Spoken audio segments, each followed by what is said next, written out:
Ето тук сега снимаме един от последните ми пътувания в Китай, може би последното.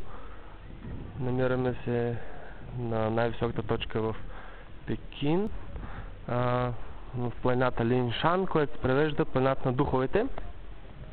Тук сме в един малък като хотел. Нощувката ни струваше по 35 юана на всеки, т.е. по 7 лева горе-долу. Ето така изглежда самото хотелче, така изглежда стаята. Спах тук с един от Бангладеш. Сега скием тук.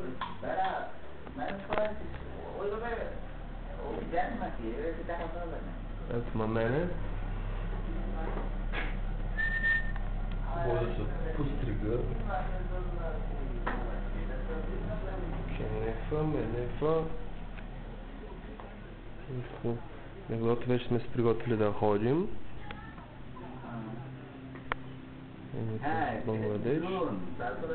Гледаме финала за... Тос Иванович спечели финала на Ролан Гарос. Гледахме финала. Така изглежда отвънка. Разни старки мина. Времето. আমি আর খেয়াল করিনি যে আমিও ধরে নিচ্ছি যে তোর তো এই মাসে আগামী মাসের ভিতরে তাই দিবি এই ধরনের প্ল্যান আর কি তারপরে আমি এবার така, какво друго може да се покаже тук? Душ, муж. Кенеф се пускат така.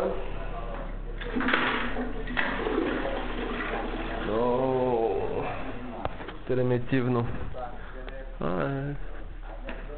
Има тук някакви свещи, а не някаква... Тук беше... Ето,